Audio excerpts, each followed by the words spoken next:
por hora, 1000, 4000, 5000, 10000, 20000.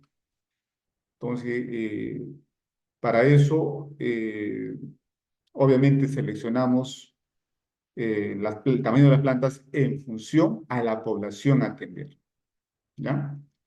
Entonces, esta capacitación netamente trata de darles el alcance técnico, teórico, primeramente en esta noche, ¿no? De cómo es el funcionamiento de esta planta. Consulta, a ver, vamos a ver, el señor Oscar Reyes Yance, ¿ha visto esta planta en tratamiento del agua? Dice acá, ¿no? ¿Conoce esta planta? Buenas noches, ingeniero. Aún no había visto esa planta. Ya, perfecto. Consulta, el señor Juan José Acosta, esta planta o a toda la sala, ¿quiénes la han visto en físico? ¿O nadie lo ha visto todavía? Recién lo van a ver en físico. Eh, eh, quien habla de esa costa, ingeniero, esta planta es la que están trabajando donde ya le dije. Y sí, allá, esta planta muy parecida, igual de la marca Hydromatic, están usando para el tratamiento del agua que están haciendo en el lugar que le dije, ¿no? Está muy parecida, si no es tal cual. Perfecto, entonces, pero de la sala nadie todavía tiene experiencia en la manipulación, nadie, está, o sea, es nuevo para ustedes. Ingeniero, buenas noches. Le habla Luis Aranzamendi. Sí, Luis, buenas noches. Bueno, ingeniero, yo he tenido la oportunidad de estar en el lugar donde le menciona el señor Acosta o el técnico Acosta. Yo sí la he visto físicamente, pero no he tenido la oportunidad de operarla. Pero sí la he visto físicamente, algunas partes de algunos manejos, porque había un compañero, y, pero yo no he estado responsable, es por eso que yo no la he manipulado personalmente esa máquina, ingeniero. Perfecto, listo. Entonces, solamente Luis lo ha visto en físico y Luis ya sabe más o menos, se imagina de qué tamaño es, ¿no? La dimensión, más o menos ya tiene una idea. Entonces, Sí, ingeniero, en la así es, foto así es. vemos esa planta y esa planta más o menos tiene una altura de 1,65 m, ¿no? Del tamaño de una persona, ¿ya?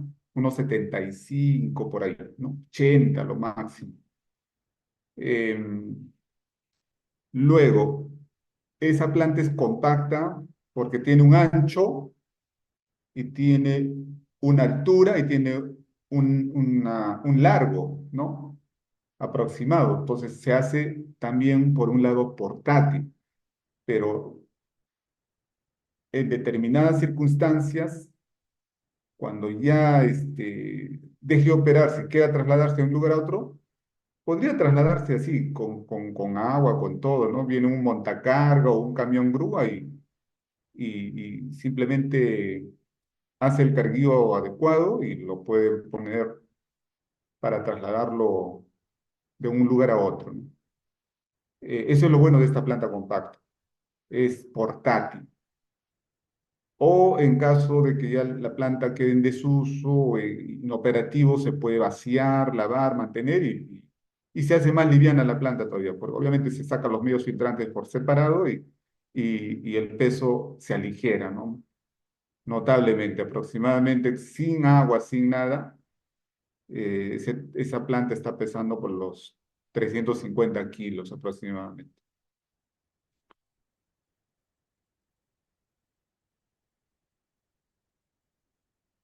Ahora, ¿por qué se trata el agua? Esa es la pregunta que todos debemos estar planteándonos esta noche, ¿no?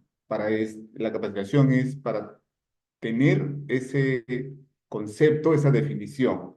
El objetivo del tratamiento y potabilización del agua es, primero, mejorar la calidad del agua fuente. Cuando digo agua fuente, es el agua que nos dicen en el campamento, por decir, Mira, ahí pasa un río, ya es el agua fuente. O ahí hay un manantial, o ahí hay un pozo, es el agua fuente, ¿no? O hay una laguna, ese es el agua fuente, ¿ya?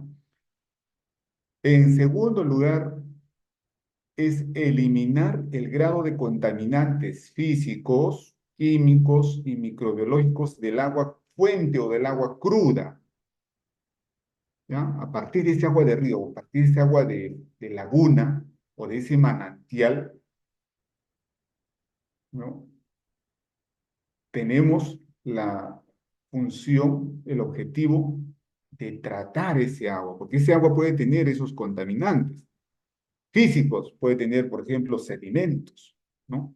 Partículas o sólidos gruesos, químicos, puede estar disuelto algún químico en el agua. Un químico, por ejemplo, ¿qué puede ser? Un metal como el arsénico, el hierro, son metales que están disueltos químicamente. Microbiológicos pueden ser las bacterias, los virus, las bacterias coliformes, que no se ven al ojo humano, pero ahí, si lo vemos, llevamos a un microscopio, ahí están que nadan como unos pescaditos en el agua. Entonces, la finalidad del objetivo es eliminar, reducir ese grado, ese nivel de contaminación de agua que hay, ¿no? En la fuente misma, para tratar y llevarlo a los límites de calidad establecidos en el Reglamento de Calidad de Agua para Consumo Humano. Y de acuerdo a la normativa peruana, está establecido mediante el Decreto Supremo 031-2010-SA del Ministerio de Salud y que está alineado también a las directrices de la Organización Mundial de la Salud, que son directrices que establecen los límites máximos permisibles de esos contaminantes para que el agua sea apta para consumo, bebible, apta para usos de limpieza e higiene. Y tercero, en base al objetivo 1 y al objetivo 2, es pues producir agua potable inocua para la salud y segura para el consumo humano. Ese es el objetivo del tratamiento, ese es el objetivo del uso, ese es el objetivo del por qué se ha comprado esa planta, por qué se tiene esa planta compacta. ¿De acuerdo? Por si acaso, esta clase está grabada, ¿ya? Se les va a pasar el link de grabación para cualquier consulta posterior. Ahora, ¿cuáles son los factores de diseño Ingeniero, una consulta, disculpo que le de, corte. de esta planta? Tenemos dos factores. Uno, o sea, ¿cómo dimensionamos esa planta? ¿Cuáles son los límites de uso, en otras palabras? Primero, la demanda de agua diaria. O sea, cuando digo demanda es, a ver, somos 100, en la tropa somos 50, o en la tropa somos 100. Entonces, se calcula en función a la cantidad de la población que se va a atender, o a la cantidad de la tropa, por decir, ¿no? Ejemplo, un pelotón de 100 soldados multiplicado por 150 litros por persona por día, que es un consumo normal, ¿no? Multiplicado me va a dar una demanda de agua diaria de 15.000 litros por día. LPD es litros, ¿ya? L de litros, P de personas y D de día. O D minúscula o D mayúscula. Entonces, esa es la demanda que ustedes rápido tienen que sacar. Algunos lo sacan por 100 litros por día, o sea, si multiplicamos 100 personas por 100, podría darme 10.000 litros. Algunos también, en algunos casos, varía el consumo de agua. Puede ser 250 litros por persona por día. Ahora, ingeniero, ustedes me dirán, ¿por qué varía eso? Eso varía por el tema de la ubicación geográfica. Por ejemplo, si se van a la selva, y la calor es intensa, inmensa, ahí tenemos que estar hidratándonos, duchándonos, bañándonos acá cada 3 veces al día, por decir. Ahí la dotación es 200 litros por día. Pero si nos vamos a una zona de los Andes, a una altura de 3.000, 4.000 metros sobre el nivel del mar, ahí baja la dotación. Ahí podría calcularlo a 150, 120 o hasta 100. ¿Ya? Esos 100, 150, 200 litros por persona por día es la cantidad de agua que consume una persona, uno, para preparar sus alimentos, dos, para sus higienes, ¿no? Tres, para los sanitarios, inodoros, urinarios que hayan. Cuatro, para lavado de ropas, ¿no? Lavado de uniformes, etcétera. Ahí está establecido como norma de cálculo. En función a eso sale un caudal de diseño establecido. En este caso, el caudal de diseño de esta planta es de 2.000 litros por hora. Por hora, métanse eso en la cabeza. Esta plantita que han visto en la foto inicial da 2.000 litros por hora. ¿Qué significa eso? Significa de que en 10 horas, si en una hora da 2.000, en 10 lo multiplico por 10, me va a dar 20 metros cúbicos en 10 horas. En 5 horas me va a dar 10.000 litros. ¿No? Entonces, más o menos en 7.5 horas me podría dar la demanda de agua, los 15.000 litros por día. Algo así es el cálculo de la demanda de agua diaria, por día. Un día de 24 horas estamos hablando, ¿no? Entonces, el otro factor es la calidad del agua cruda que tienen que fijarse, ¿no? Y esto viene relacionado a la selección del agua fuente. El agua fuente, ya hemos dicho, del agua de río, lago, laguna, manantial, que va a ser el agua cruda que no está tratada y que probablemente tenga contaminantes y no esté apta para consumo, ¿no? Entonces, esta calidad de agua cruda se determina mediante un análisis de laboratorio de aguas, ¿no? Y en un laboratorio de análisis de aguas rápido, pues nos dan las características físicas, químicas y microbiológicas. Son bastantes los parámetros, ¿no? Son como aproximadamente 100 parámetros entre físicos, químicos y microbiológicos que hay que hacer, que mandar a analizar, o sea, en condiciones normales. Pero, obviamente, toma tiempo, costos, analizar el agua en los 100 parámetros. Hay parámetros básicos, críticos, elementales, como la turbiedad. Máximo para nuestra planta, para nuestro caso, de esta planta compacta, que le presenté la imagen, máximo atendamos un agua con 50 NTUs. Cuando ya superemos esta cantidad, podría tratar el agua, pero podría ensuciarse rápidamente los filtros, ¿ya? La turbiedad es un parámetro que indica qué tan coloreada está el agua. Ustedes saben que un agua normal de botella de agua de mesa es transparente, pero imaginemos un agua del río Rímac, por ejemplo, ¿no? Viene turbia, porque descarga una serie de contaminantes. Eso genera turbia, eso se llama turbiedad o turbidez, que es la presencia de sólidos finos, coloides, que de alguna manera le transfieren al agua un color. Ahora, otro parámetro rápido que se puede establecer en campo es la conductividad. Máximo, el límite máximo recibe 1.500, ¿ya? Pero muchas veces ese agua de 1.500 tiene cloruros, sulfatos en exceso y para mí, por experiencia, les digo, ya prefiero descartar esa fuente, ¿no? Y buscar otra fuente. De repente el agua de manantial tiene, por decir, 1.500. Bueno, está en el límite, ¿no? Al límite mismo. Pero ¿qué tal si un agua de pozo más arriba tiene 100? Prefiero el agua del pozo. O de repente el agua del río tiene 50, pero el agua del río a veces tiene 50 con lluvia, pero tiene turbiedad 500. Entonces, así tengo que barajar y buscar cuál de las fuentes de agua, de manantial, de pozo, de río, lago, laguna, es la ideal para tratar adecuadamente con la planta. Tan igual el pH, tan igual la dureza, cloruros, sulfatos, nitratos, metales pesados, bacterias coliformes o tales y fecales. Ingeniero, una consulta. Sí, señora Costa, dígame.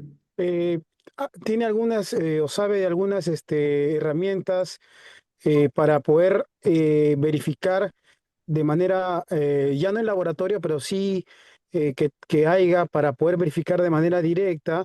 Es decir, no contamos con el tema de un laboratorio, pero de repente conoce o hay herramientas que se puedan probar las características más principales, digamos, para verificar que esa agua sea, pues pueda utilizarse, Tratable. como usted dice, ¿no? Manantial, pozo, y, ya, esta sí se puede, esta tienen tales niveles. Hay algunas herramientas portátiles, digamos, manuales. Esa es mi pregunta.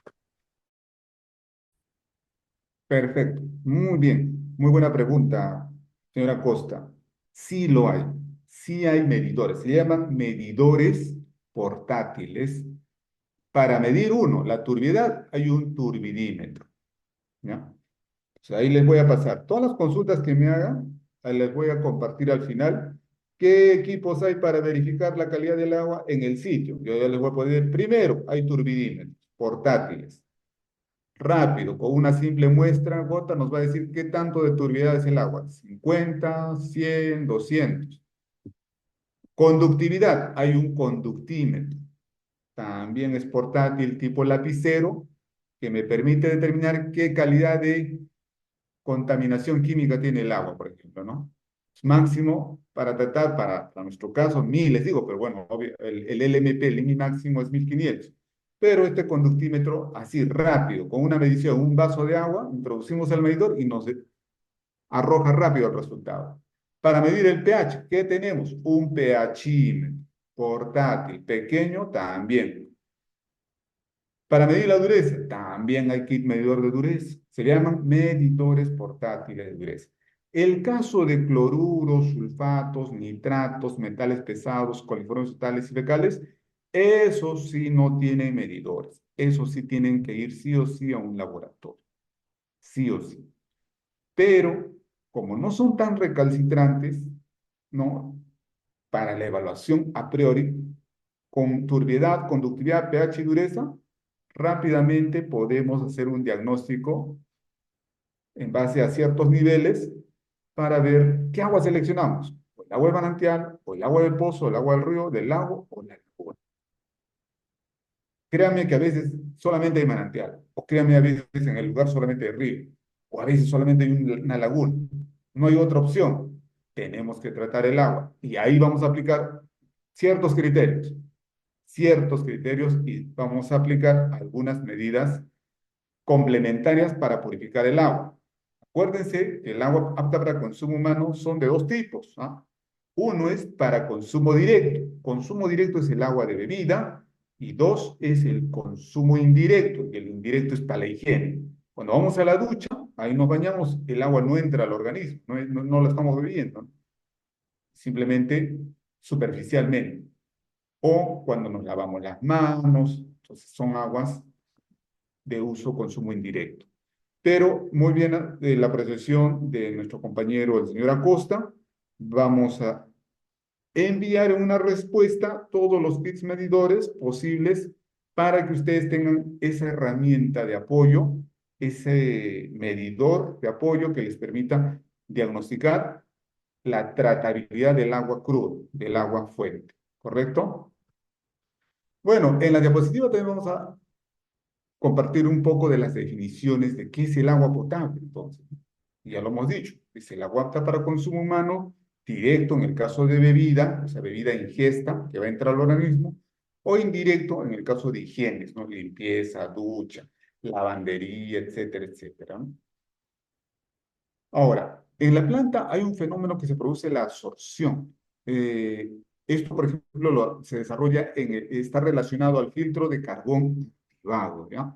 Es un fenómeno físico químico que consiste en la fijación de sustancias que hay en el agua, obviamente, gaseosas, líquidos o moléculas libres disueltas en el agua, que en contacto con un material absorbente simplemente se fija en la superficie del material absorbente que va a ser el carbón activado.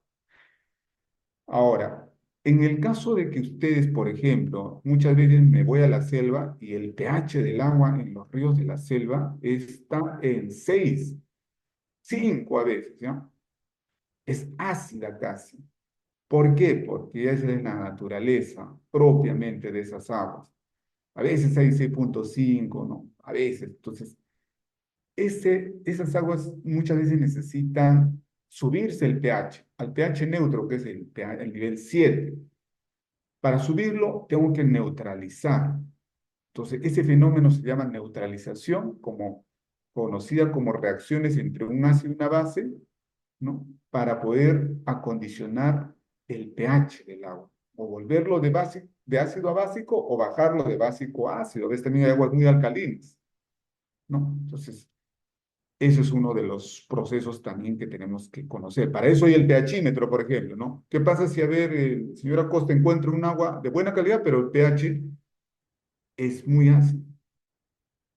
Entonces tenemos que utilizar un agente neutralizante para subir el pH, ¿no? También vamos a tener procesos de floculación, que son la acumulación de las partículas, los sedimentos que generan turbiedad en el agua, para poder aglomerarlos y poder retenerlos mediante la dosificación de un químico floculante en los filtros, en las etapas ya de filtración. Ahí se elimina ya. Ahí es un ayudante para el proceso de clarificación del agua. Disculpe, Otro de los términos ingeniero. tenemos coagulación. El coagulante que vamos a usar en este caso de las plantas es el sulfato de aluminio, ¿no? También es un proceso químico de tratamiento del agua que anula, el coagulante anula la carga eléctrica de esas partículas. Aunque ustedes no lo crean, a veces cuando vemos el agua turbia y no sedimenta y sigue teniendo un color, por ejemplo, ¿no? El color de la Inca Kola. Todos vemos que es amarillo. A qué crean que se debe el color amarillo? A un colorante. Y ese colorante son micropartículas disueltas, ¿ah?, en el agua y obviamente nunca sedimentan. Siempre la vemos, ¿no? Puede estar un año la Inca Kola de ese color. ¿Por qué? Porque tienen una carga eléctrica adicionada de tal manera que evita que el colorante sedimente, que esa partícula o micropartícula sedimente. Porque si yo le echo un coagulante, obviamente voy a neutralizar esa carga eléctrica y la Inca Kola podría volverse cristalina con el coagulante adecuado. Luego viene la filtración. Vamos a tener filtros de diversos tipos, que viene a ser la separación de todos los sólidos gruesos, ¿no?, usando una sustancia porosa, que en este caso va a ser la arena, ¿no?, de cuarzo. Mediante esta arena de cuarzo vamos a filtrar, retener todos esos sólidos, conformados por micropartículas, sedimentos, piedritas, arenillas que puedan venir en el agua, y van a quedar retenidos en el hecho de filtración. Luego tenemos que conocer el concepto de cloración del agua. Una etapa más importante que la filtración, yo diría. ¿Saben por qué? Mira, los sólidos, los coloides, no nos generan un efecto inmediato, ¿no? La, la filtración que retiene sedimentos no nos genera un efecto inmediato, pero los microbios, las bacterias, los virus, sí nos genera un efecto inmediato. A ver, que tome un agua del río Rímac. ¿Cuál es el efecto inmediato? Me va a empezar las bacterias, los virus que hay en ese agua, inmediatamente se reproducen en mi organismo y me causan una fiebre, un malestar, ¿no? Entonces, por eso es más importante la cloración. Hasta podemos tomar un agua turbia, clorada, como dicen, ¿no?, para saciar la sed. Pero si me tomo un agua turbia y no clorada, peor. Obviamente, por falta de cloración podría tener un efecto dañino en mi salud inmediato, ¿no?, en el corto plazo. Entonces, el proceso de cloración es un proceso importante de purificación del agua, el cual consiste en dosificar el cloro para desinfectar y controlar todos los organismos, microbios, virus, bacterias presentes en el agua. Eso es lo más importante. No podemos pasar por alto el tema de la floración. Y ahí venimos Ingeniero, el tema del pH. Sí, ya se va a acabar la reunión. Voy a mandar otro link a usted para que pueda compartirlo con los demás participantes. ya, en cuanto, por favor, se corte, vamos a terminar hasta donde se corte. Si por A o por B hay un corte, volvemos a conectarnos, porque hoy por hoy ya he tenido esa dificultad de poder fijar la sala hasta las 9 de la noche, ¿no? Cada 40 minutos, ojalá no se me corte. Pero bueno, estos términos puntuales de pH, por ejemplo, es ver si el agua es ácida, neutra, como dijimos. El agua neutra es un pH de 7. Debajo de 7 ya el agua es ácida. Encima de 7 ya es básica o alcalina y los sabores cambian, ¿no? Cambia el sabor del agua, el pH. Eh, la turbidez del agua también es la medida de la transparencia del agua o la no transparencia debido a la presencia de material orgánico suspendido, coloidal. Su unidad de medida es el NTU. El cloro libre es un parámetro de medición que mide la concentración del cloro que hay en el agua con un clorímetro. Ahí entra el medidor del cloro, por ejemplo, que el señor Acosta nos preguntaba. Para ver si el agua está clorada, ¿qué usamos? Un clorímetro. Y ppm, vamos a hablar siempre, ppm, la palabra significa partes por millón o miligramos por litro. Es una medida de concentración, por ejemplo, de qué cantidad de cloro hay en el agua. No, acuérdense también que el cloro es dañino para la salud en altas concentraciones, pero en bajas concentraciones, de acuerdo a la Organización Mundial de la Salud, está permitido un cierto nivel. Por ejemplo, ¿cuánto es ese nivel? Todos se preguntarán. Mira, en las piscinas aguantamos de 5 a 10 miligramos por litro. En las piscinas, por eso hay ese olor a cloro, ¿no? Y para consumo humano, el límite máximo es 2 miligramos por litro. 2. Lo ideal es 1.5. El mínimo es 0.5. Debajo de 0.5 miligramos por litro, bueno, y hay un riesgo de que el agua se contamine por bacterias y virus. Bueno, el objetivo del tratamiento, como en un inicio se mencionó, es eh, tratar el agua no tratada, el agua cruda, el agua fuente, como vemos en la imagen, es un agua turbia, ¿no? Cargada de sólidos suspendidos, partículas, sedimentos, que mediante un proceso de tratamiento de agua efectuado en una PETAP o una planta de tratamiento de agua potable, logrará producirse agua tratada o agua potabilizada apta para consumo humano. Ese es uno de nuestros objetivos elementales en el diseño de estas plantas compactas de tratamiento de agua potable. Obviamente dependerá el logro de este objetivo siempre de la selección adecuada de la fuente de agua cruda. No podemos seleccionar aguas con alta turbiedad porque obviamente eso involucra que también debe tener alta carga contaminante. Entonces, seleccionar y captar un agua fuente de manantial o un agua de laguna, un agua de río, que tenga la menor turbiedad posible, repercutirá en el logro rápido del objetivo de tratamiento de agua potable. En la siguiente diapositiva vamos a ver los componentes de las plantas compactas de tratamiento de agua potable. Y está conformada por los siguientes equipos, eh, claramente establecidos de acuerdo a esta distribución. En la imagen podemos ver eh, dos electrobombas centrífugas, tipo centrífugas en un HP de alimentación de agua cruda. La vemos acá, con la letra A, tenemos dos bombas para trabajo alternado. La letra B tenemos un tanque hidroneumático de 24 litros. En la letra C y la D y la E son básicamente electrobombas, no, mejor dicho, dosificadores bombas dosificadores de precloración y bombas dosificadores de agente coagulante, que está en la parte posterior del filtro, que no se ve en esta imagen. Posteriormente tenemos en la letra E y F los filtros de cuarzo y el filtro de carbón activado, son filtros autolimpiantes de 2 pies cúbicos de capacidad. Luego tenemos la letra G, que son los dos filtros pulidores de 5 micras de porosidad que están instaladas en paralelo para lograr el pulido final de la calidad del agua en cuanto a la turbidez. Finalmente tenemos la postcloración o la bomba dosificadora que está también instalada en la parte posterior.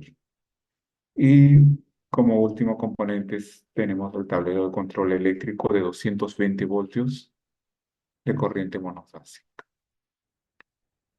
Esta es una planta compacta que vamos ahora a detallar y describir cada componente, pero primeramente vamos a establecer y ver en este diagrama cómo es el tratamiento, ¿no? En este diagrama de flujo, el agua cruda captadas de la fuente de captación eh, pasa por una malla, debe tenerse siempre una malla previo, un tamizado para retener hojas secas, sólidos gruesos que puedan obstruir, ¿no?, el sistema de bombeo de agua.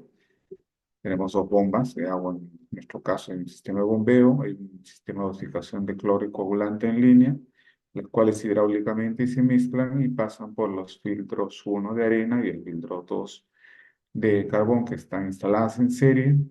Finalmente pasa por un sistema de microfiltración o filtro pulidor de 5 micras, la postcloración final y así logramos el objetivo de producir agua potable apta para consumo. Tenemos una tercera salida, con que es agua de lavado de los filtros hacia un punto de desagüe o un punto de drenaje. Y este agua de lavado, es, bueno, se efectúa pues una vez al día por un lapso de 15 a 20 minutos más para descarga de, como repito, de la limpieza de los filtros 1 y 2. También tenemos un diagrama de flujo de la planta ya un poco más detallado, que bueno, normalmente esto lo interpreta más el área de gasitería, desde la entrada de agua cruda, el tanque de almacenamiento de agua no tratada, puede ser una capacidad de 1, 2.5, 5, 10 o 20 metros cúbicos, son los tanques Rotoplas. Tenemos la línea de succión, ¿no?, las electrobombas o el sistema de bombeo de alimentación de agua cruda, el tanque hidroneumático. Tenemos la dosificación de cloro y coagulante en línea, que en una mezcla hidráulica permite pues, el tratamiento químico del agua, ¿no? Pasa el agua luego hacia el filtro de grava autolimpiante, luego al filtro de carbón activado. Finalmente se dosifica el cloro. ¿Por qué se dosifica el cloro final? Porque el carbón activado retiene el cloro, declora el agua. Por lo tanto, si no dosificamos a la salida, simplemente vamos a producir un agua no potable porque no tiene nivel de cloro que pueda preservar y mantener la calidad microbiológica del agua. Final, tenemos en la última etapa de filtración los filtros pulidores de 5 micras, una válvula automática tipo solenoide o electroválvula, que también a veces me permite automatizar mucho mejor el funcionamiento de las plantas.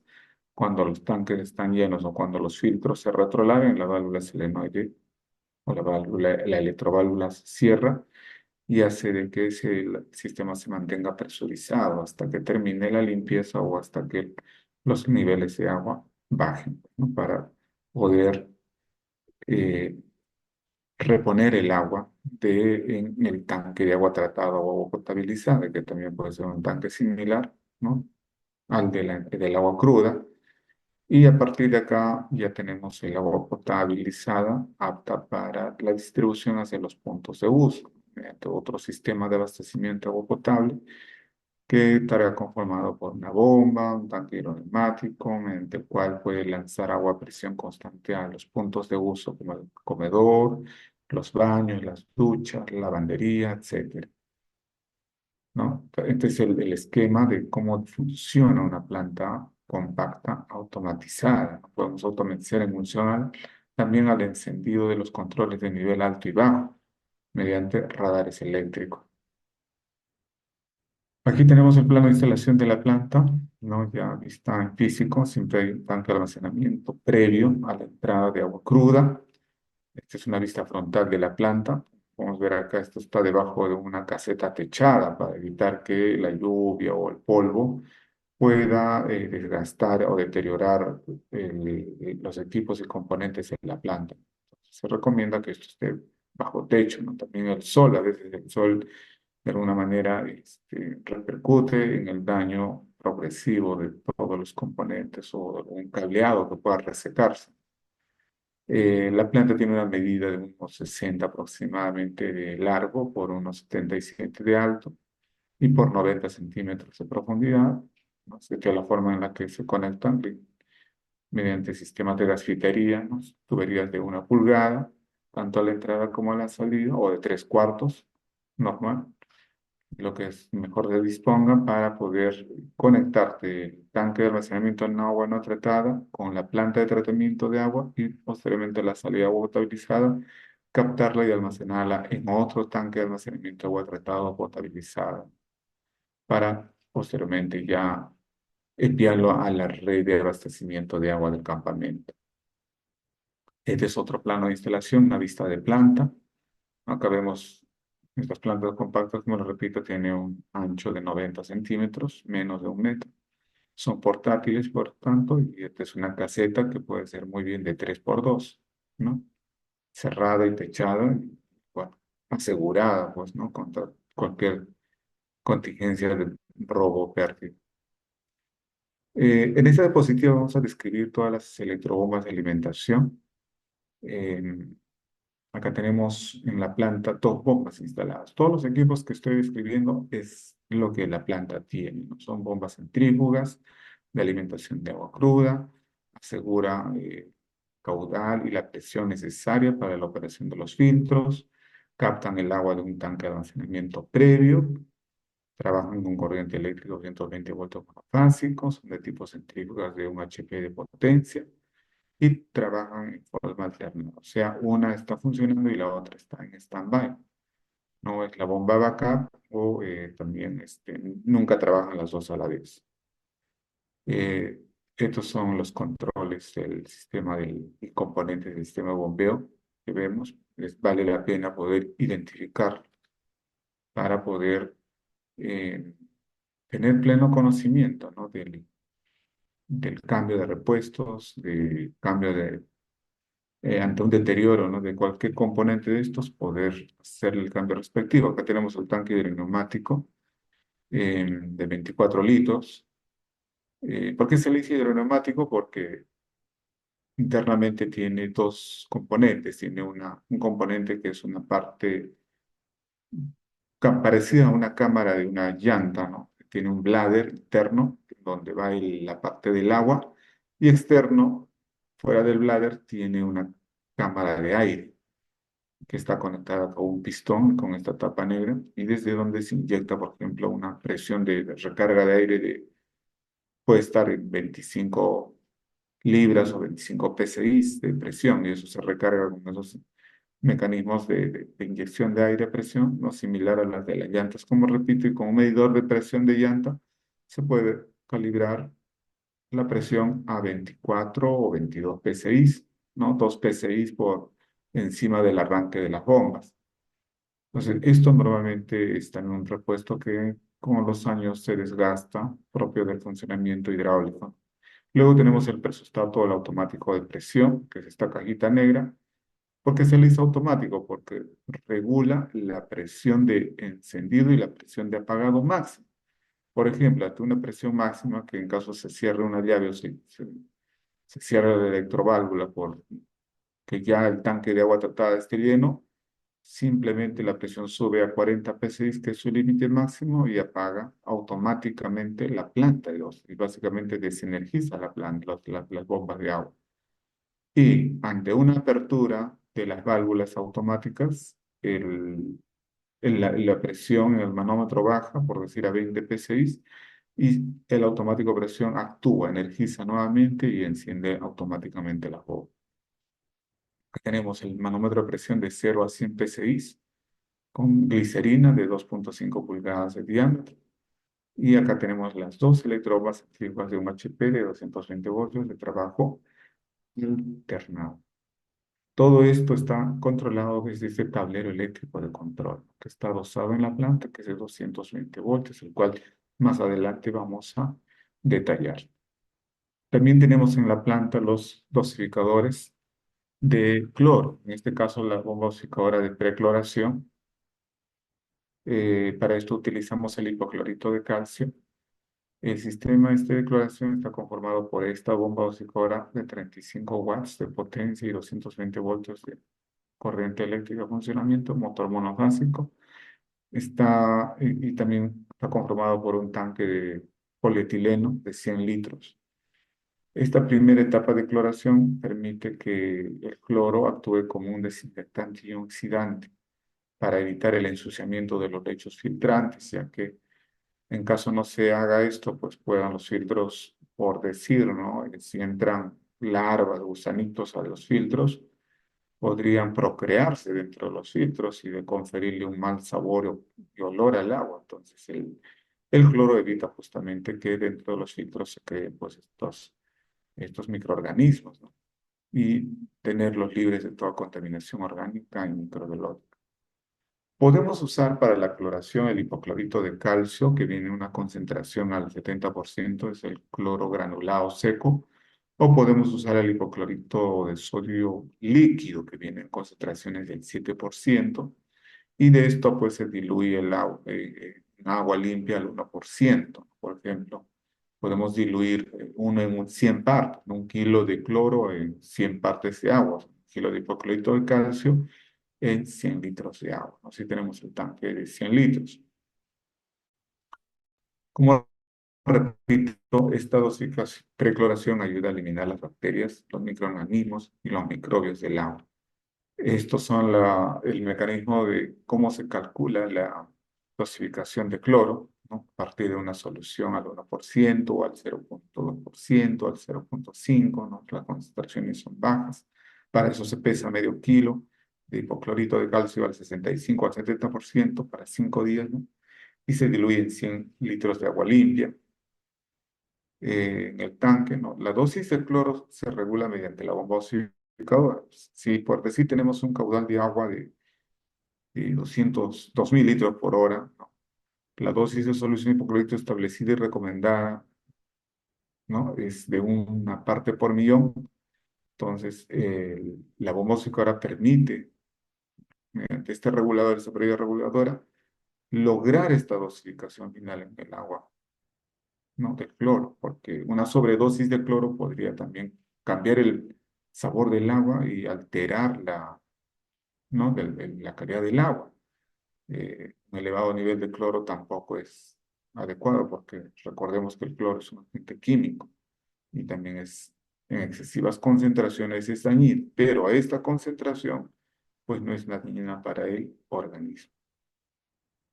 Y por esto esta bomba dosificadora nos permite mantener una dosificación automática, caudal constante, o sea, a 2.000 litros por hora, no a caudal variable. Entonces, de forma constante, prende las bombas de alimentación de agua, no las bombas centrífugas, y en paralelo prenden las bombas dosificadoras de cloro. Para eso tenemos que tener preparada la solución de cloro en los tanques, ¿no? Tiene sus accesorios, su manguera de succión, su válvula de succión, ¿no? Y su manguera de inyección y su válvula de inyección. Trabajan con energía eléctrica, deben estar energizadas. El tablero tiene su selector on-off, ¿no? Para el encendido manual o el encendido automático de estas bombitas dosificadoras. De forma similar es el funcionamiento del dosificador de coagulante. Para este caso se utiliza el sulfato de aluminio tipo A. Es la misma bomba, el mismo tanque. Permite la oxidación del coagulante para poder precipitar coloides y sedimentos del agua, ¿no? A un pH adecuado, también de 8. Tampoco puede coagular en pHs ácidos. Y la idea es formar unos flóculos que puedan ser filtrados fácilmente en los filtros posteriores. Se prepara el 1%, el coagulante sulfato de aluminio, Y bueno, hay que tener siempre en cuenta el control del pH, ¿no? Para poder tener un adecuado proceso de coagulación. Trabaja con energía eléctrica 220 voltios monofásico. Tiene su propio tanque de polietileno de coagulante de 100 litros aproximadamente de capacidad. El mecanismo de funcionamiento del coagulante es que tiene la función de desestabilizar la carga eléctrica de los coloides del agua. Estos coloides tienen cargas eléctricas que hace que cuando tienen cargas similares se repelen, en cambio con el coagulante se neutraliza esa carga y mediante una carga contraria permite que se aglutinen, se agrupen para formar este, sólidos más gruesos, ¿no? Sedimentos o flocos de mayor volumen que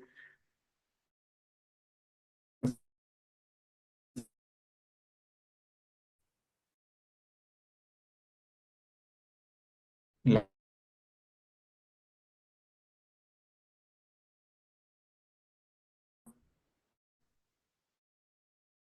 5 partes por millón. Ese es el límite, pues,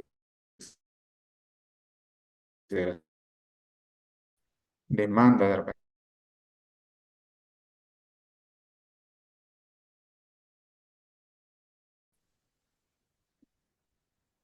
eh,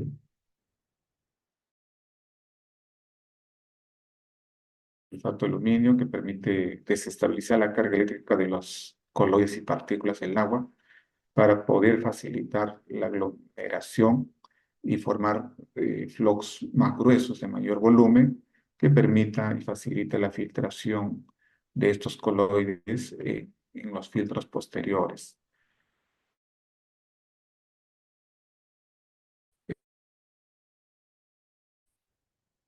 El mecanismo de la dosificación de coagulante es el mismo, casi similar al del cloro. La concentración es el 1%, se pesa en una balanza una cantidad de sulfato de aluminio granulado eh, respectiva y se diluye en 100 litros de agua limpia. La dosis de coagulantes, si al caudal de 2000 litros por hora, va a ser de 20 a 25 partes por millón, pudiendo llegar a 50.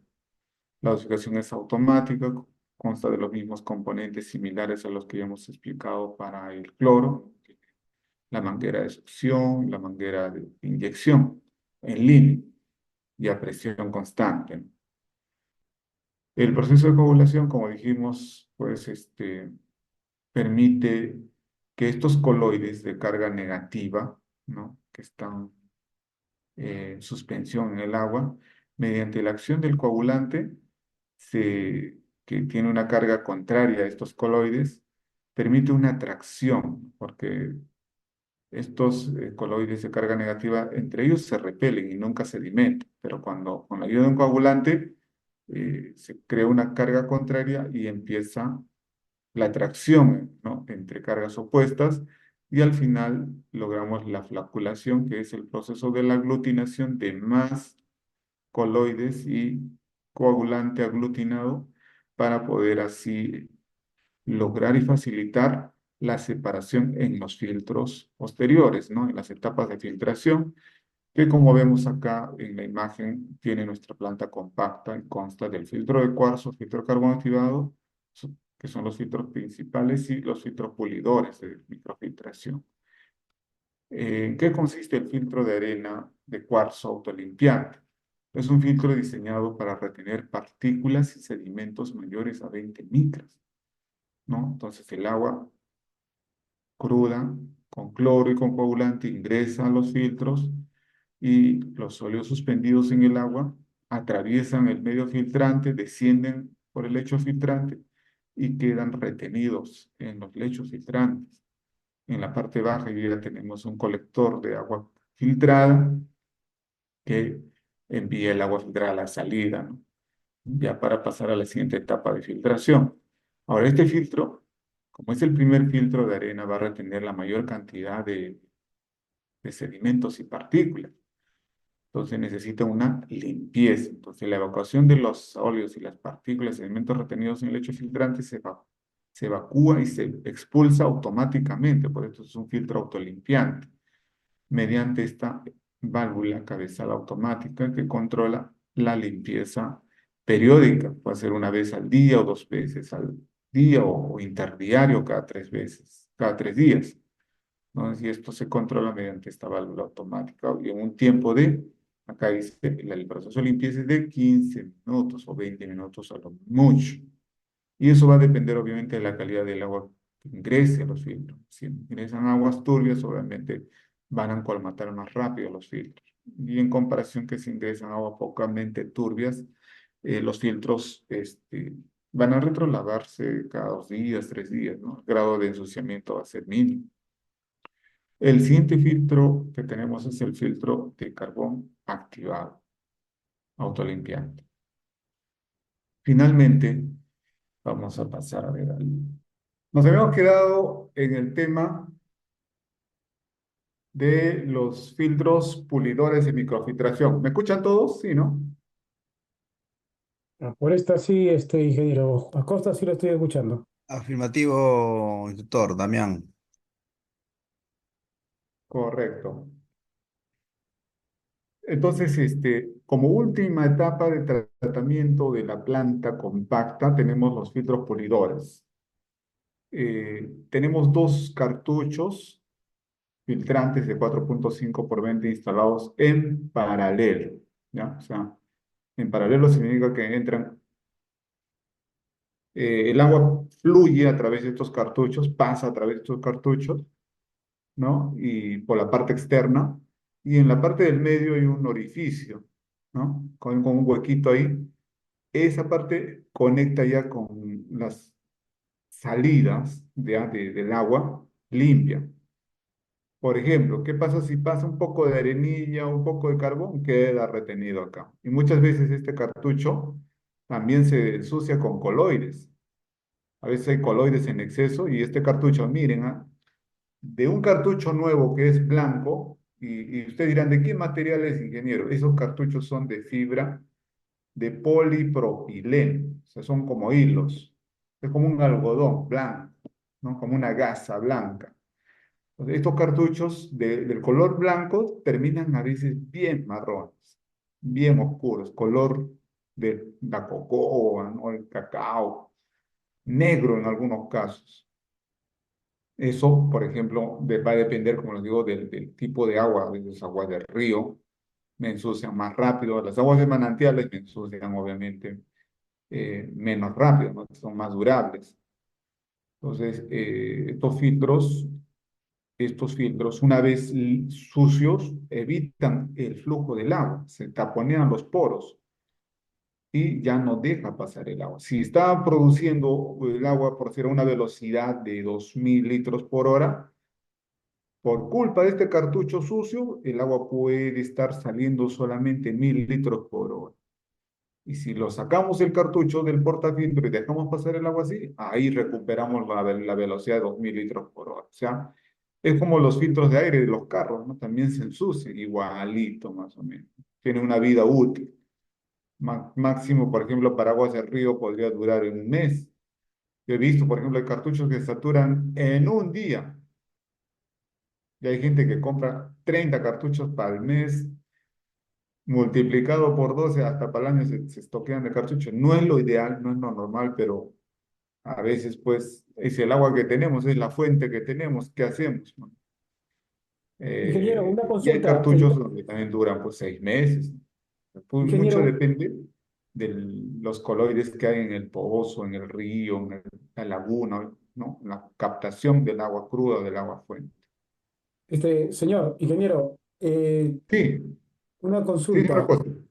Este, de tal manera va a depender mucho de la fuente, ¿cierto? De lo que el filtro se va, ya que usted dice, no hay un cálculo exacto, aproximado, entonces se podría uno visualizar de qué manera podría uno ver de repente, por el color, dice usted, entonces si veo que ya está marrón, muy marrón, a pesar de que me dice que cada 10 días o 15 días debería cambiarlo y veo que a los 5 días evidentemente voy a revisarlo de manera manual. Yo haría eso, ¿no? Agarrarlo, veo y veo que por lo menos los primeros días, los primeros meses que voy a estar trabajando, ¿y de qué recomienda usted? para ver ya no, si no se cumple con los días para empezar, digamos, la planta, porque una vez que ya se familiarice uno ya va a saber, ¿no? De ver el filtro a un color que es muy oscuro, cuando ya está muy marrón, ya está empezando, o de qué manera uno se puede dar cuenta ya manualmente, quizás ya no sé, pero como le repito, ¿no? Ya no cumple de repente el tema de los 15 días, veo que la afluencia no se llena el tanque como debe ser, entonces no hay capacidad, uno de sus problemas puede ser eso, se ha taponeado, pero ¿qué tengo que ver? Uno puede ser la afluencia, ¿no? Dos, ¿qué puede ser? ¿Ver el filtro o qué otra cosa puede ser, ingeniero? Gracias. Sí, en efecto, el tema de los cartuchos, la vida útil depende del tipo de fuente y, por ejemplo, ante una frecuencia de ensuciamiento de cada 5 días, habría que ver el tema de, por ejemplo, una solución sería presedimentar el agua cruda en el tanque, ¿no? Dejarlo de un día a otro, de repente presedimentarlo, porque muchas veces metemos el agua directo a los filtros. En algunos casos se deja sedimentar y al sedimentar de un día para otro en 24 horas, el agua ingresa un poco más cristalina y obviamente podemos darle mayor durabilidad a los cartuchos. La última opción es sacarlos, prescindir de estos filtros, ¿no? Como les digo, o sea, podemos usar estos mecanismos de filtración, eh, por decir, ¿no? Hasta cierto nivel de tolerancia, pero el cloro no. Como dije, el cloro sí tiene que ser agua clorada. Quizás ya para consumo indirecto, para limpieza e higiene. De repente para bebida ya se compra pues aguas en cajas, ¿no? En bidones, qué sé yo. Entonces ya las soluciones a veces pasan por soluciones de mejora o de cambio de usuario o cambio de tipo de consumo, ¿no? De directo ya no indirecto. Muchas veces he visto campamentos que dicen agua limpia, filtrar, pero no para bebida le ponen, ¿no? Entonces, va a depender mucho de esa calidad. Ahora, ¿cómo poder saber si el cartucho ya está sucio o no deja pasar? Simplemente el operador a veces se da cuenta, ¿no? Si yo tengo un tanque de 10 cubos y mi velocidad con un cartucho nuevo es 10 entre 2 son 5 horas. En 5 horas me llena un tanque de 10 cubos. Pero ¿qué pasa? A la semana siguiente yo soy operador y veo que en 5 horas ha llenado la mitad, o sea, 5 cubos nada más. Pues ya tengo que reportar a mi supervisor, ¿no? Decir, ¿sabe qué, supervisor? Los filtros ya están ensuciando y ya me llenaron 5 horas. O sea, el supervisor se acuerda, ¿has visto los cartuchos? A ver, revisa los cartuchos, revisamos los cartuchos, obviamente los cartuchos de lo blanco que están, o están marrón, marrón, lleno de lodo, a la vista se nota el lodo, ¿no? Ya, en algunos casos, como se el supervisor decía, darle una lavada, echarle cloro al menos ya para darle al menos una semana más de vida útil o 2 semanas.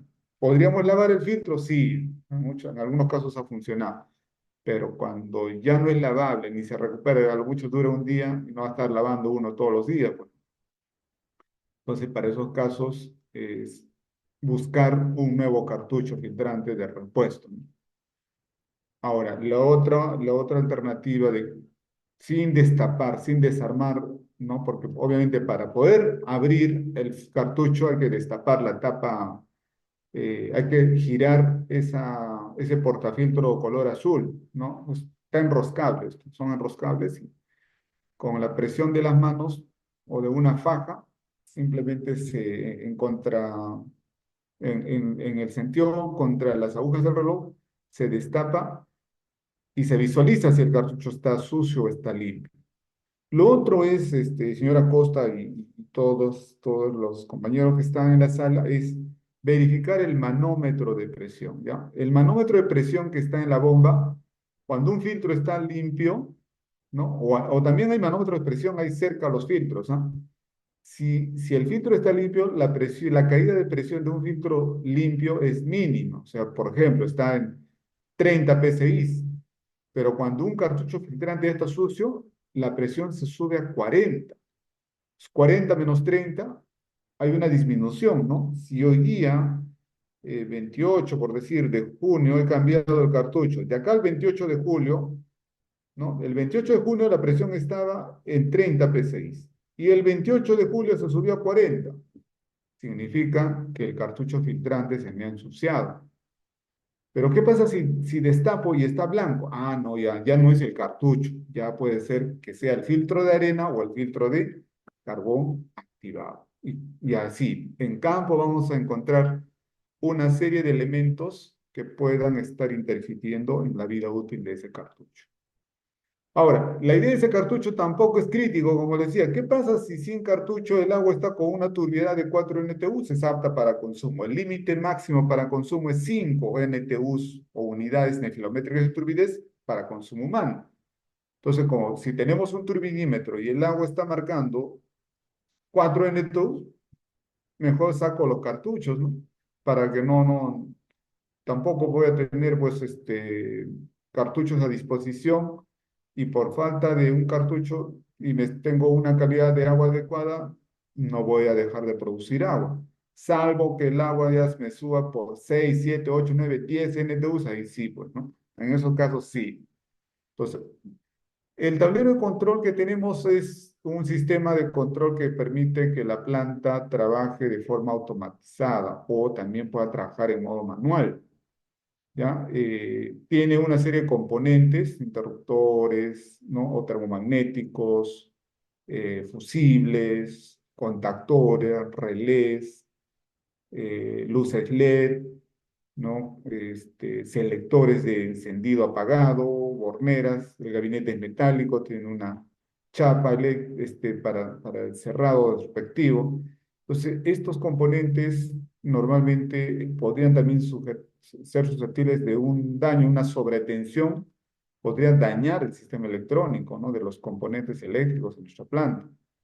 Eso ya lo diagnostica un técnico electricista. Con el apoyo de un técnico electricista podemos ir diagnosticando desgastes, deterioros, cambios, estos interruptores en nuestro tablerito de control eléctrico.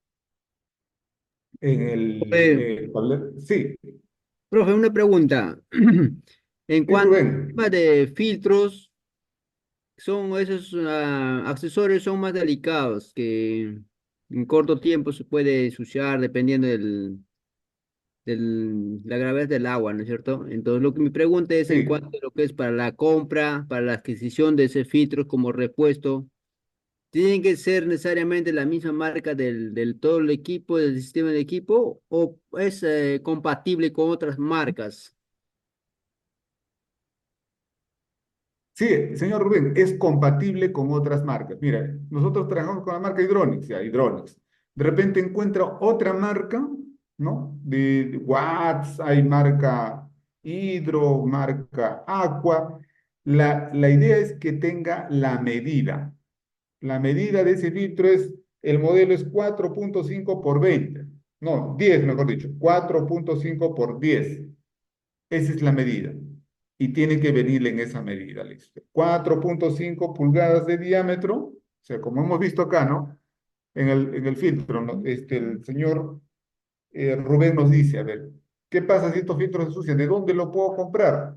¿Lo puedo comprar en la tienda A, B, en Sodimac Maestro? Sí, venden, en Sodimac Maestro venden.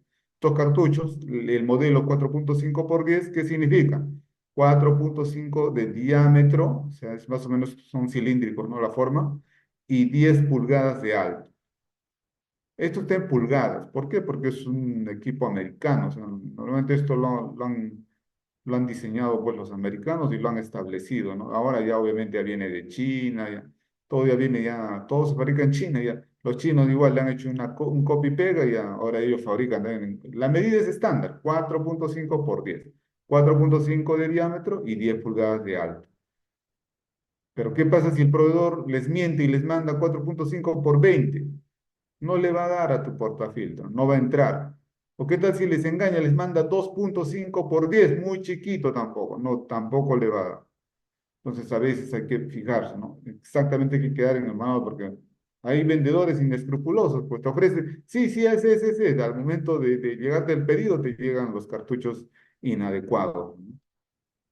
Siempre a Profe, veces vale la pena. Envíen una foto, le dicen, ¿no? Envíen una foto al menos para saber que es parecido a lo que el ingeniero Artemio nos ha pasado en la capacitación, ¿ya? O lo último, sacan una foto de cualquier pieza o componente de la planta y lo comparten con el vendedor de la tienda que ustedes acudan. ¿Saben qué? Yo quiero esta respuesta. La medida, se agarran una regla, si se me olvida la medida, le dan una regla, y esta es la medida del diámetro, esta es la altura.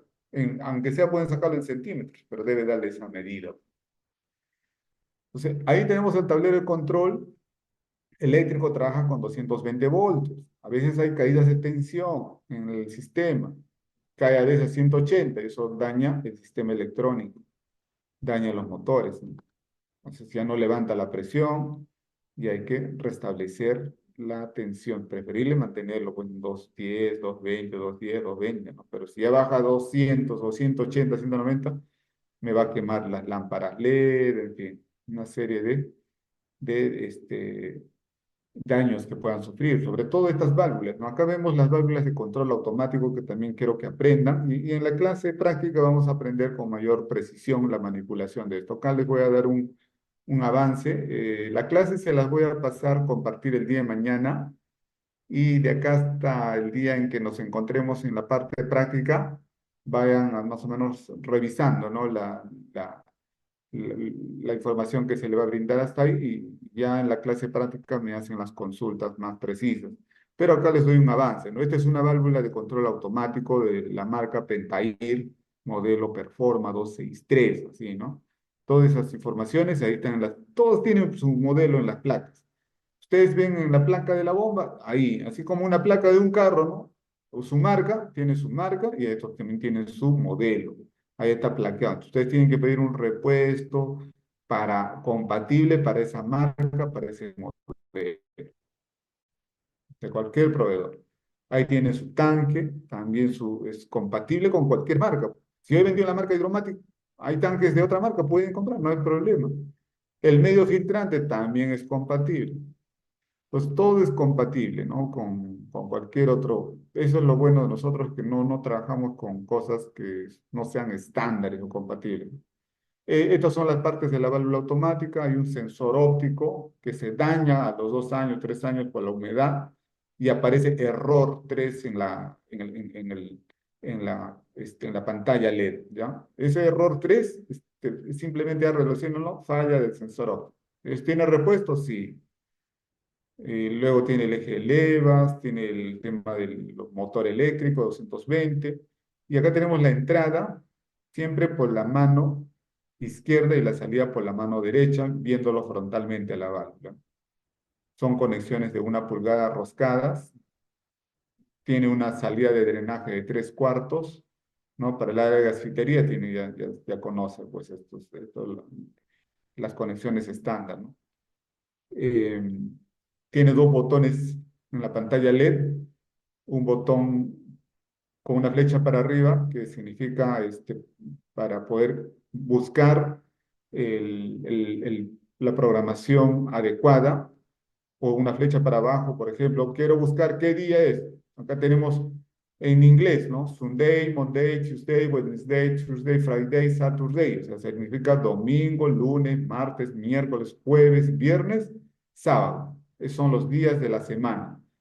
Yo con esta programación, con estos botones, puedo programar qué día, a qué hora y por qué tiempo hago que esos filtros, tanto el filtro de cuarzo como el filtro de carbón, se retrolaven. Por ejemplo, yo voy a programar para que se lave todos los días. Entonces pongo todos los días a tal hora, a las 5 de la tarde o a las 5 de la mañana o a las 12 del día, la hora en donde hay menos consumo de agua, lógicamente, y por un tiempo de 15 minutos. También puedo fijar el tiempo de lavado, 15 minutos. Ahora, si quiero olvidarme del automático, puedo ir al modo manual. Y acá tengo un botón de retrolavado manual usado para comandar el lavado rápido manual, ¿no? O sea, por ejemplo, está mi filtro sucio, no voy a esperar hasta las 5 de la tarde, son las 8, de repente son la 1 de la tarde. Entonces, presiono este botón y adelanto manualmente. No altero la programación, solamente estoy adelantando, ¿no? Esa es una de las ventajas interesantes de estas válvulas de control, ¿no? Acá vemos, por ejemplo, así aparece, ¿no? En la programación. La hora siempre va a aparecer 1:30 de la tarde. O sea, hay que actualizar. Este es como un relojito, ¿eh? El funcionamiento es que marque siempre la hora, 1:30, si es. Ahorita, por ejemplo, ¿qué hora es? ¿No? Son 9:04. Ya debería marcar 9:04 en la pantalla. Y se puede, a veces se atrasa, sí. Si se apaga toda la planta en las noches, obviamente el reloj se va a atrasar. O sea, hay que actualizar nada más, ¿no? Con estos botones buscamos, son las 1:30, pero son en mi celular marca las 9:04. Aprieto el botón cuadrado, a la vista va a empezar a parpadear, ¿no? La hora, y ahí lo llevo hasta las 9:05. Una vez que llego a 9:05, subo, ¿no? Con la flecha para arriba, busco 9:05 y aprieto el botón cuadrado y guardo. Es como el Enter para guardar. Ya está programado, actualizada la hora. Y ahí en el manual, ahí también voy a compartir cómo se hace para, en caso de que se resete la válvula automática, cómo volver a reprogramar a veces para la válvula de filtro, F de filtro, la hora actual, el día, ¿no? Y el tiempo de lavado, ¿no? Para seleccionar la hora de limpieza. Hay la programación también para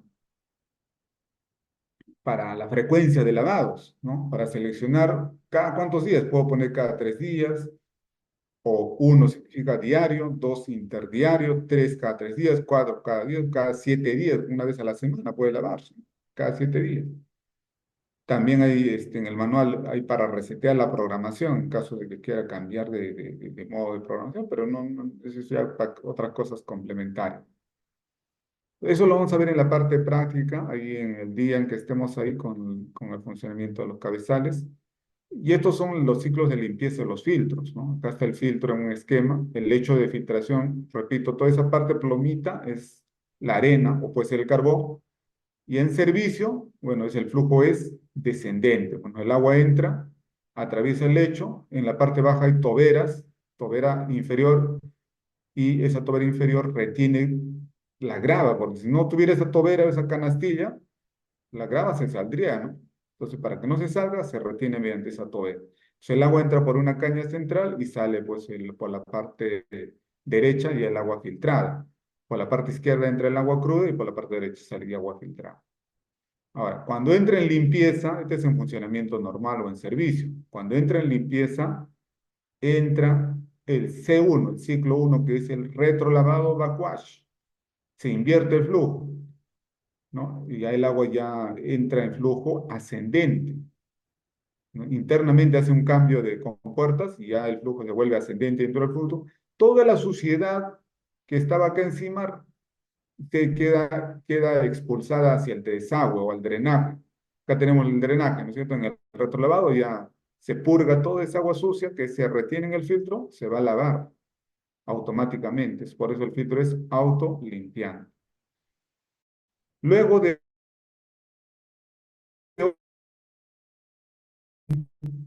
una represurización rápida y luego al enjuague rápido de 5 minutos. O sea, en total 13 minutos, 15 minutos es el tiempo, no más de 25 minutos, ¿eh? De limpieza que toma cada filtro. Y eso ya está programado en esta válvula que hemos visto, ¿no? Ahí ya queda programado. Ahí se les va a hacer alcance de esa programación, cómo programar, para que ustedes tengan también como recuerdo, ¿no? Como ayuda documentaria cuando lleguen al sitio. Los problemas de las válvulas comunes, como les he dicho, el error más común es el error 3.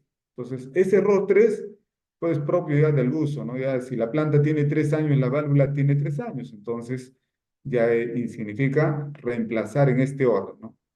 Normalmente es el sensor óptico, a veces el motor o el arnés de cableado o el controlador, ¿no? De la válvula cabezal. Pero siempre por experiencia les digo es el sensor óptico. El sensor óptico es como el tema es una cosita así pequeña como el chip de los celulares, algo así. Es un mecanismo así que ópticamente recibe señales y hace de que la válvula trabaje automáticamente, electrónicamente. Es un dispositivo que ayuda a automatizar. Entonces, hay más para programar la válvula, ¿no? Se les va a dejar estas instrucciones que se hace ya para efectos de que haya problemas, ¿no? De desprogramación de la válvula, y la válvula debe trabajar siempre en la posición F, porque a veces se resetea automáticamente y aparece la letra S, y la letra S es de ablandamiento. Entonces, no, esto no es, esta válvula es para un uso de filtrado de 3 ciclos, nada más. Por eso aparece la letra F. Y se elige la letra F con el botón cuadrado, pues, ¿no? Se busca F, siempre F para utilizarlo como en modo filtro. Ahí está la programación de la hora, ¿no? La semana, el día de la semana, con los botones para arriba hacia abajo, y con el botón cuadrado elegimos la opción, grabamos la opción. Y acá tenemos los componentes de cada filtro. Aquí, señora Costa y todos los asistentes, ¿no? ¿Qué hacemos? ¿Cómo cambiamos los medios filtrantes? Dirán ustedes, ¿no? Entonces, para poder cambiar tenemos que conocer básicamente los componentes. El uno, válvula automática. Esta válvula automática está enroscada nada más, no está con pegamento, no está con nada, ni con teflón siquiera. Tiene su empaquetadura propia y entra, se enrosca en el cuello de la botella de este tanque. El modelo es esta, ¿no? La 2630740, con su pantalla de visualización LED, ¿no? Tiene las conexiones de entrada de 1 pulgada, tiene tobera canastilla superior, que está pegada o está enroscada a la válvula cabezal. O sea, quiere decir que cuando desarmamos sale con tobera superior, para arriba, ¿ya? Y siempre hay que jalarlo para arriba. Una vez que se enrosca, giramos para arriba, jalamos para arriba en sentido vertical, no en sentido diagonal para no romper la tobera. Se sale para arriba y a veces se queda pegada, que siempre hay que mover un poquito para desajustar y no romper la tobera superior. Y luego queda la caña central de PVC, ¿no? Es tubería de PVC de 3/4 de pulgada, y ahí en la parte de abajo vamos a encontrar ya pegada a la caña central la tobera inferior. En la parte 9 es el lecho de filtración, como les repito, nunca se echa lleno, siempre se deja 3/4 partes y 1/4 parte libre, ¿no? Esos son los componentes tanto del filtro de arena como del filtro de carbón. Ahora, ¿cómo se hace la recarga, el cambio de la arena? La arena en 2 años ya está totalmente sucia, a veces al año, como lo he dicho, depende, pues, ¿no? ¿Qué agua entre? De repente va a entrar agua sucia, turbia. Entonces tenemos que cambiarle, ¿no? Al año, a los 2 años, por ahí me decían ustedes, vamos a comprar, ingeniero, la grava, vamos a llevar. Entonces llegan al punto, desenroscamos la válvula cabezal, dejamos libre, ponemos un tapón provisional, acá les he puesto, mira, señalado, tapón provisional, un puntito rojo, es como una bolita de plástico, o de repente por ahí tienen cinta de embalaje, también con una pequeña cinta de embalaje, y lo tapamos en la caña central, de tal manera que no me ingrese a la caña central nada de arena, bien, está libre, ¿ya? Por los alrededores, por los costaditos, con un tubito, ¿no? Con un embudo, metemos la arena filtrante y entra. Así cargamos nosotros. Siempre hay uno que está agarrando la arena. Bueno, hasta una persona sola puede hacer esto, ¿no? Y una vez que echemos hasta las 3/4 partes, limpiamos la parte y volvemos a enroscar. Nada más. ¿Cómo hacemos para sacar? Una vez que desarmamos, si queremos sacar, y este es el lecho sucio, podemos voltear el tanque vacío, o sea, sin agua, por lo menos va a pesar 80 kilos, ¿no?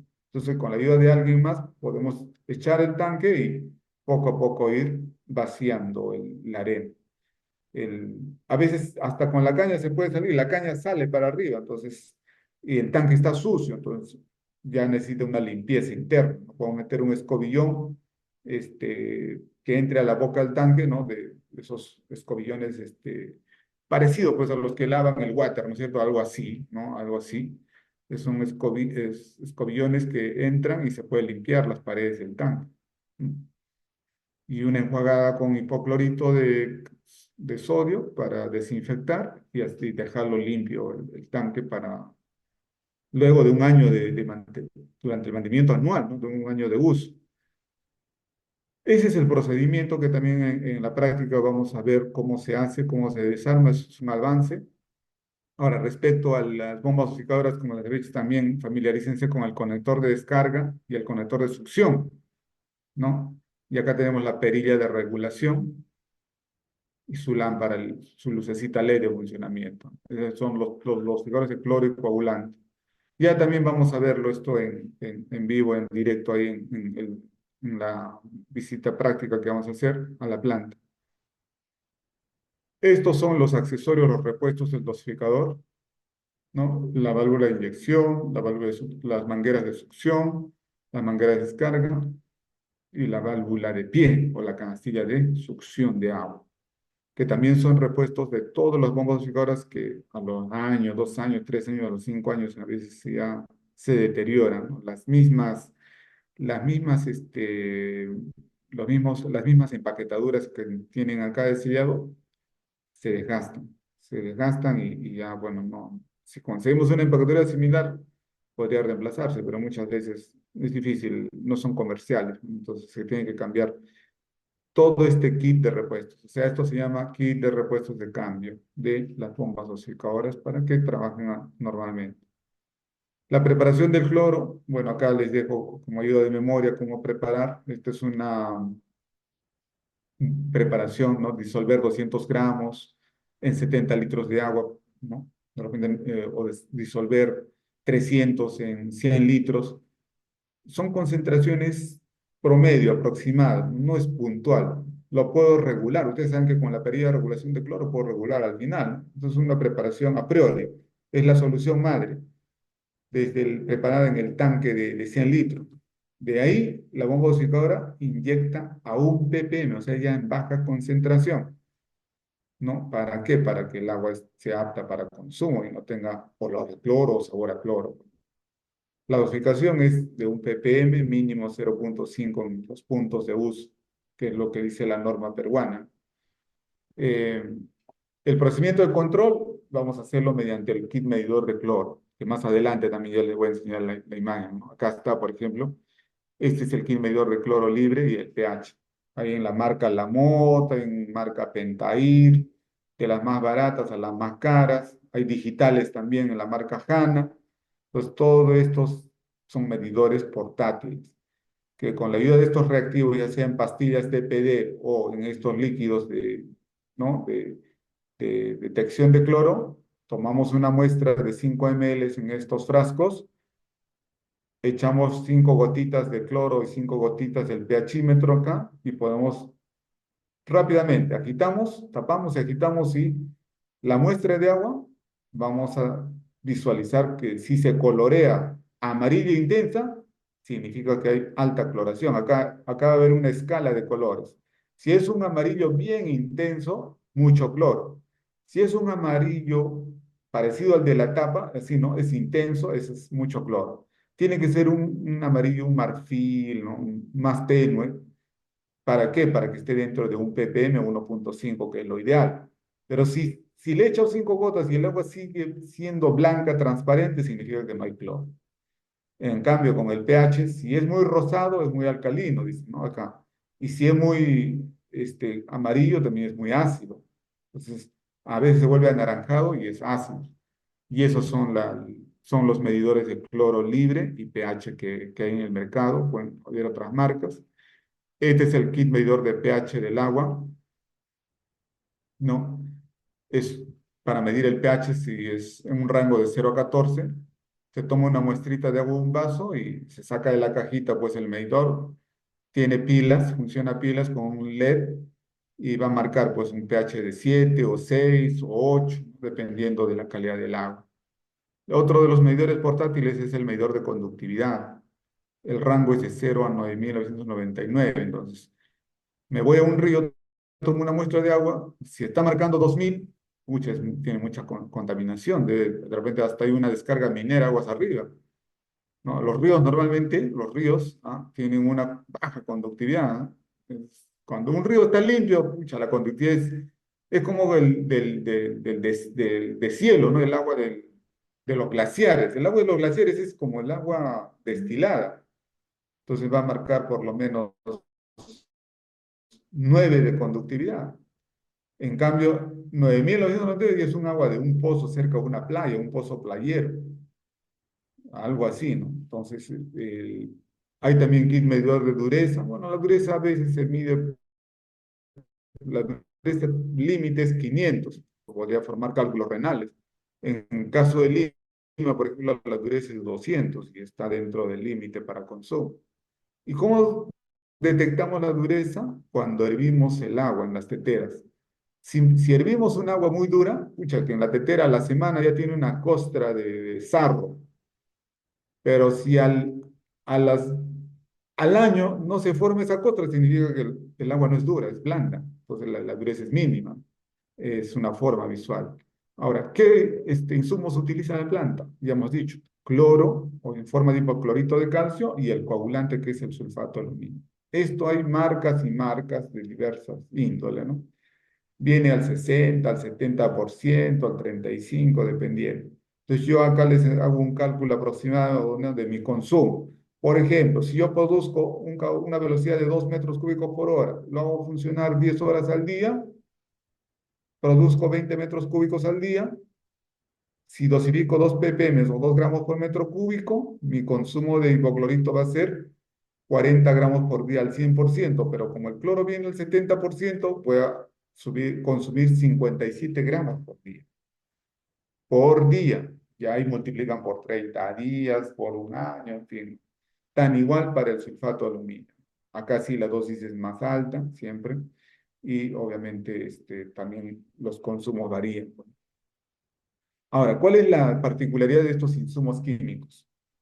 Que son, como todo químico, es dañino, ¿no? En concentraciones altas, por lo que para la manipulación se debe implementar guantes, lentes, sobre todo para que no haya quemadura en las manos ni quemadura en los ojos, ¿no? Esos son los equipos de protección personal para prevenir cualquier daño colateral, ¿no?, por ataque químico. ¿Ya? Que tener mucho cuidado, mucha capacitación al personal operador, revisar las fichas técnicas si es posible, ¿no? Tener ahí cerca la hoja de seguridad de cada producto, ¿no? ¿Qué hacer si por A por B un niño se lo toma la solución de cloro? Mucho, llevarlo a una posta y en la ficha técnica ya el médico sabe cómo controlar esa emergencia, ¿no? O una salpicadura o una quemadura. Pues en la ficha técnica la hoja de seguridad de cada producto establece el modo de acción para prevenir cualquier daño severo. La evaluación de la calidad del agua se basa, bueno, en el caso Perú, pues nosotros tenemos el reglamento de la calidad de agua para consumo humano. Si esto usted la googlea, ahí en Google está colgado todo esto. Es un reglamento de 20 hojas y ahí están todos estos parámetros, ¿no? Ahí están las definiciones, por qué se trata el agua, todo lo que en esta capacitación les dio alcance está teóricamente escrito. Este es del Ministerio de Salud. Ahora, en el caso del mantenimiento de la PETAPS, ya una vez al año funcionando, ¿qué hacemos? Entonces, ¿cuáles son los componentes o elementos? Tanques de captación necesitan a veces una limpieza mensual, trimestral, anual, dependiendo, pues, ¿no?, de la calidad del agua. Si esa agua de río viene con arenilla, obviamente se va a tener que limpiar trimestralmente, pues, porque si no, esa arenilla va a tapar las bombas. Las bombas, una limpieza también y un mantenimiento interno anual. Las osificadoras, los filtros de arena de cuarzo. ¿Cuál es la particularidad de las bombas, por ejemplo? A veces se desgasta el sello mecánico o los rodajes, hay un desgaste al año, 2 años, 3 años. Eh, ¿Cómo se da cuenta por ejemplo, del deterioro del sello mecánico? Y esto es parte también del mantenimiento de la planta, es hacer rutinas, crear rutinas de mantenimiento diario, semanal, mensual, anual, ¿no? En el caso del mantenimiento diario es una inspección diaria, verificar que todos los componentes funcionen adecuadamente, verificar el encendido de los timers de las válvulas de control de los filtros, marcando siempre la hora actual, verificar que no haya fugas de agua o pérdida de presión, verificar el nivel de cloro y coagulante en los tanques. Semanalmente también una lista de actividades, sobre todo verificar los cartuchos filtrantes pulidores. Mensualmente también podría ser una rutina del cambio del cartucho filtrante ¿no? De los filtros pulidores que hablamos, según la calidad del agua que tratemos, o el lavado de las válvulas de succión y descarga de cloro y coagulante, y anualmente ya es un mantenimiento integral, ¿no? Que consiste en limpiar las bombas osificadoras, la limpieza de las bombas, electrobombas centrífugas, ¿no? Los impulsores podrían estar atascados, y el cambio de integral de grava y de carbón activado en los filtros de cuarzo como un filtro de carbón activado. Y más o menos esta es la rutina de trabajos de mantenimiento de la planta de agua potable que se hace, ¿no? Cómo se extrae, por ejemplo, los filtros, ¿no? Los filtros están fácilmente eh, adosados, no sujetados, con herramientas desarmadores, este, llaves Stilson o llave de una francesa o un alicate. Se desarma pues los sujetadores, ¿no? Se sacan los pernos, las tuercas, se inclina el tanque de filtración, ¿no? En este caso el filtro de cuarzo se inclina al suelo y poco a poco se va sacando la grava, ¿no? La grava de cuarzo, la parte blanca y la grava de cuarzo. Cuando los filtros, por ejemplo, tratan aguas de pozo que no tienen mucha turbiedad, no logran ensuciarse, ¿no? No tienen mucho grado contaminante, no logran ensuciarse. Pero cuando tratan agua de río, por ejemplo, con alto nivel de turbiedad, esta grava o esta arena blanca termina totalmente anaranjada o marrón, como vemos acá, ¿no? En una imagen de un costal. Entonces, esto es una arena ya lleno de hierro, óxido de hierro, por ejemplo. Hay aguas que tienen cantidad de hierro, sobre todo en zonas tropicales o en zonas de selva, hay bastante presencia de hierro que en contacto con el cloro se oxida y es Ingeniero, propicio. queda menos de 2 minutos de la reunión. Ya, perfecto. Para terminar, bueno, ese es el mecanismo y bueno, los trabajos de mantenimiento del cambio de cartucho. ¿No? Esto es un cartucho limpio que debe desarmarse, sacarse y cambiarse y renovarse semanalmente, mensualmente o trimestralmente en nuestra planta. Las recomendaciones de mantenimiento de los filtros, que también debemos ver acá, ¿no? Establecidos de acuerdo a lo que dijimos, mencionamos. Las recomendaciones de seguridad en la planta, sobre todo el uso adecuado, el orden y limpieza eh, y de los EPPs, conocer los peligros de electricidad, respetar las señalizaciones, recomendaciones respectivas.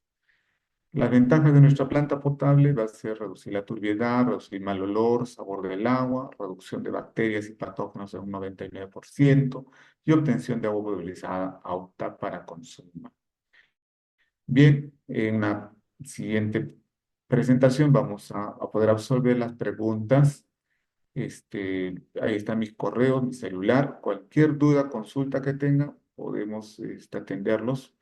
Me indican nomás que recibimos la capacitación en tal fecha y yo estaré gustoso para poder atenderlos y absolver cualquier duda que tengan. Muchas gracias. Hemos concluido con esta capacitación. Esta es la parte teórica.